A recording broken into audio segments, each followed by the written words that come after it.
Shibir an exceptional institution. আমার উস্তাদরা মাঝে মধ্যে জিজ্ঞেস করতে হয় ফজরের নামাজ খেয়ে পড়ছে হাত তুলো, তো হাসাই মিসাই সবে মিলে হাত তুলিলাম। কিন্তু ইসলামী ছাত্র শিবিরকে পেয়েছি যে নামাজ পড়ি আমরা, আলহামদুলিল্লাহ পড়ি। এটার প্রমাণ কি?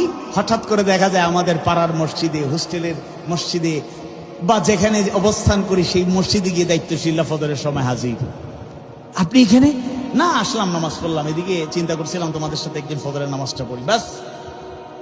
একদিন দেখলেন ফজরের নামাজে সে মসজিদে আছে, এর মানে সে নামাজি।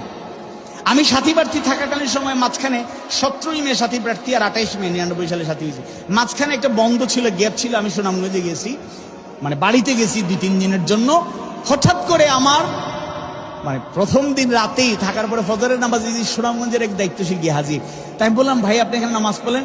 সিলেট থেকে একটা খবর পাইছি একজন সাথী প্রার্থী এই গ্রামে, তো তিনি এখানে এসেছেন, তো নামাজ কাজা যেন না হয়, তিনি নামাজ পড়ছেন কিনা খবরের জন্য সুনামগঞ্জ শহর থেকে আমার গ্রাম মোটামুটি 2-2.5-3 কিলোমিটার দূরে বাইসাইকেল চালাইয়া ওই প্রতিনিধি চলে আসছে আমার নামাজ যেন কাজা না হয়, নামাজ পড়ছি কিনা। এটাই ইসলামী ছাত্র।